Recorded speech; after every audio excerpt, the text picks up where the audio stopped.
People who have dictatorship mindset believe that certain regions have to be marginalized and other regions have to be beneficiary of government resources.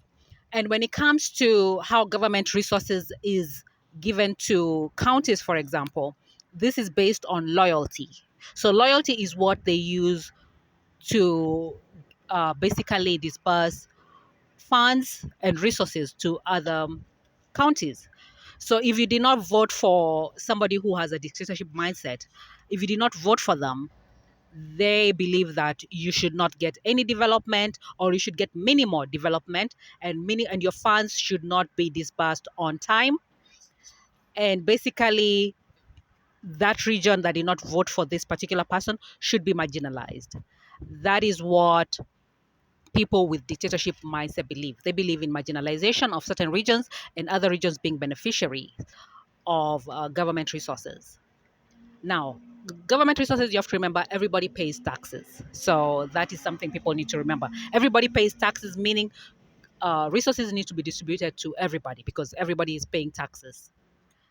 When it comes to William Ruto comes from this mindset. That's what he believes. And that's why right now his campaign, he's dividing the country into regions and creating different messages for different regions because this goes into the issue of loyalty. So those who are not loyal to him are not going to receive funds. And that has always been his mindset. When it comes to this issue of bottom-up economics, bottom-up economics was just him lying to Kenyans that he does not support devolution, but he supports bottom-up economics. Devolution and bottom-up economics basically come from the same family, which is community empowerment and pesa mashinani. And somebody who believes that certain regions have to be marginalized and other regions have to be beneficiaries, and this has to be based on loyalty, does not believe in empowering all communities. So William Ruto has been basically lying to Kenyans, and he's attempting to use bottom-up economics, which he got from people who believe in devolution and community empowerment, and all these economic advisors that he got from purchased, basically from Raila Odinga and that group. And he's basically using that bottom-up economics as a Trojan for him to sort of bring back this marginalization of certain regions. Some of the things that he's claiming that he has done for Kenyans and done for certain regions like the northern region, the northeastern region, it's not him. It's devolution. It's because of devolution they were able to get funds there. It's devolution that has enabled them to get resource allocations in those areas. It's not because of William Ruto. He does not support that.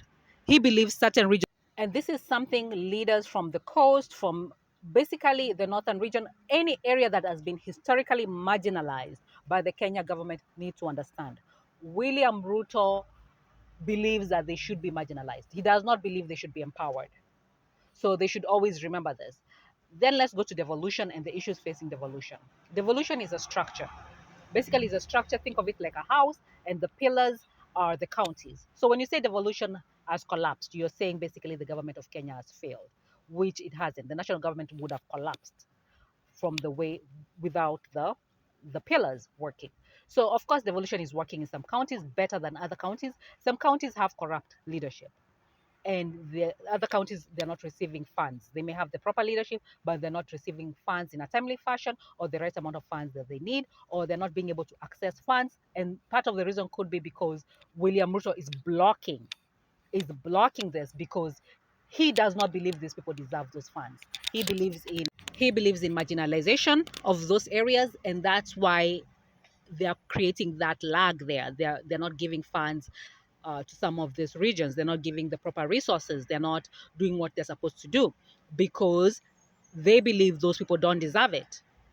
That's what they believe. That is the mindset.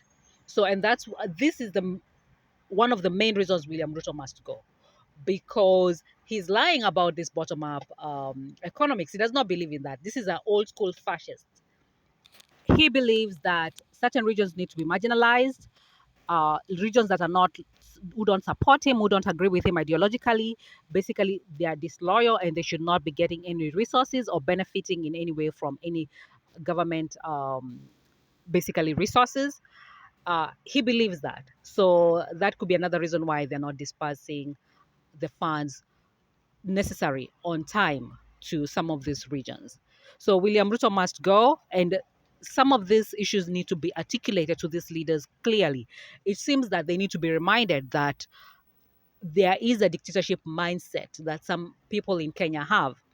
And these people believe in marginalizing certain regions and certain communities. They believe some people don't deserve education, proper education, formal education, that is. They don't deserve to have good schools. They don't deserve to have schools that have, enough teachers and resources. They don't deserve. They feel that some people don't deserve proper medical care. So, because at the core of William Ruto, he fundamentally believes some regions need to be marginalized.